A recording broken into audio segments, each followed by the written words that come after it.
नमस्कार, मैं हूं विद्यासागर। स्वागत है आप सभी का प्रोग्रेसिव इंडिया में।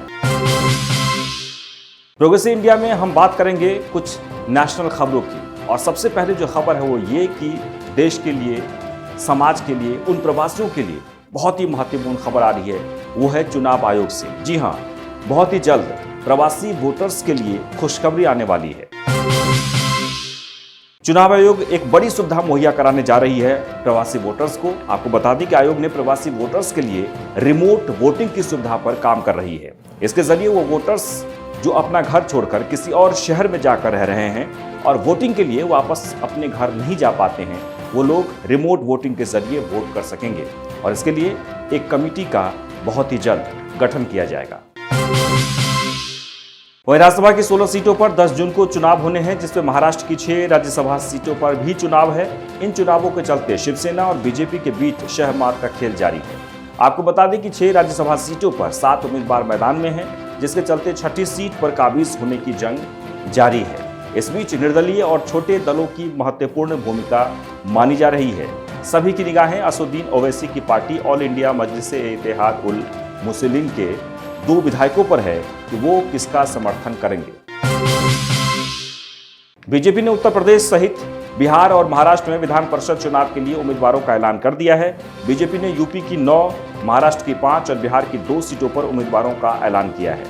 आपको बता दें कि तीनों राज्यों में विधान परिषद के द्विवार्षिक चुनाव में 30 सीटों पर 20 जून को मतदान होने वाला है। वहीं बीजेपी ने यूपी में 9 उम्मीदवार घोषित किए हैं। यूपी के डिप्टी सीएम केशव प्रसाद मौर्य, भूपेंद्र सिंह, नरेंद्र कश्यप समेत कई मंत्रियों को विधान परिषद का उम्मीदवार बनाया गया है। वहीं दयाशंकर मिश्र, दयालु, जेपीएस राठौर, जसवंत सैनी, दानिश आजाद अंसारी, बनवारी लाल दोहरे और मुकेश शर्मा के नाम भी लिस्ट में शामिल है। मुकेश शर्मा लखनऊ महानगर अध्यक्ष हैं, जिन्हें एमएलसी प्रत्याशी बनाया गया है। नीट पीजी में लगभग 1456 सीटें खाली होने पर सुप्रीम कोर्ट एक्शन में नजर आ रहा है।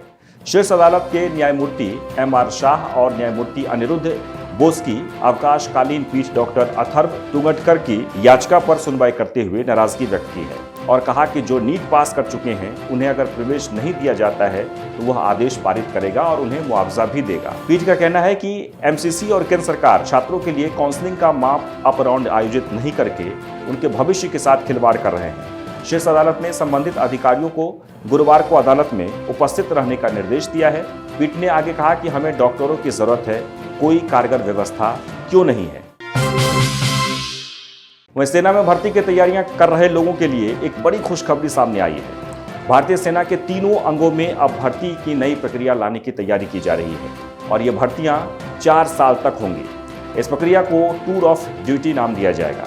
दरअसल अभी शॉर्ट सर्विस कमीशन के तहत 10 साल तक के लिए अफसरों की भर्ती होती है और उसके बाद 4 साल तक के लिए अफसरों को सेवा बढ़ाने का मौका मिलता है। लेकिन इस नई प्रक्रिया के जरिए इसे 10 साल से कम करके 4 साल करने की तैयारी है और इस बार केवल अधिकारी नहीं बल्कि सैनिकों की भी नियुक्ति की जा सकेगी। इसके जरिए कर्मियों को 4 साल बाद ही मौका मिल सकता है कि वो अपनी सेवा बढ़ाना चाहते हैं या नहीं। अगर ऐसा होता है तो सेना में खाली पड़े पदों को भरना आसान हो सकता है। वह पंजाबी सिंगर सिद्धू मूसेवाला की हत्या के मामले में 1 हफ्ते का समय बीत चुका है। पुलिस अभी भी 8 शूटरों की तलाश कर रही है। आपको बता दें कि देश में कई राज्यों की पुलिस के साथ साथ नेपाल में भी आरोपियों को ढूंढा जा रहा है। इन 8 आरोपियों के अलावा 9 इस वक्त पुलिस की हिरासत में हैं। ये फिलहाल एक कर मूसेवाला के कत्ल से जुड़े खुलासे कर रहे हैं। वहीं एक बार फिर कोरोना के मामले बढ़ने लगे हैं। इस बढ़ती हुई कोरोना के आंकड़ों की रफ्तार ने लोगों की चिंता बढ़ा दी है। आपको बता दें कि पिछले 24 घंटे में 5000 से ज्यादा कोरोना मरीज सामने आए हैं। यह आंकड़ा मंगलवार के मुकाबले 40.9% अधिक है।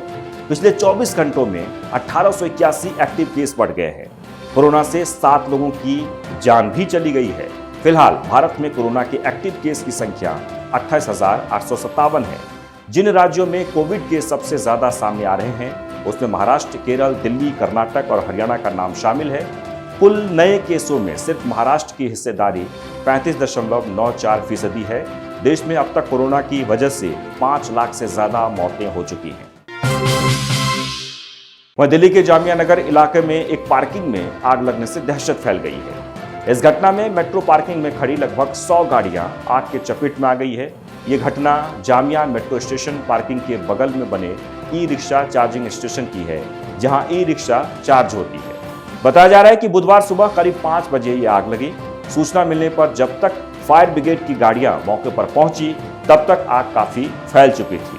आग की लपटें देखकर लोगों में दहशत फैल गई है। वहीं झीलों की राजधानी मध्य प्रदेश में मौसम वैज्ञानिकों ने प्री मानसून एक्टिविटी होने का अंदेशा लगाया है।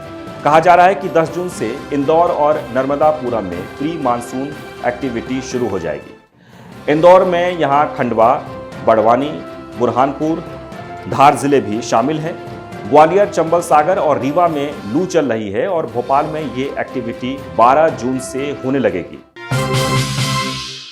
वहीं वरिष्ठ मौसम वैज्ञानिक वेद प्रकाश ने बताया है कि इस एक्टिविटी के जरिए तापमान में भी गिरावट दर्ज की जाएगी और ये एक्टिविटी 19 जून तक चलेगी। 2 चक्रवाती घेरा राजस्थान और यूपी के ऊपर बना हुआ है। बता दें कि पाकिस्तान से हवाएं आ रही हैं, जिस वजह से इसका सीधा असर पड़ रहा है। यही वजह है कि 3 दिनों से भीषण गर्मी देखने को मिल रही है।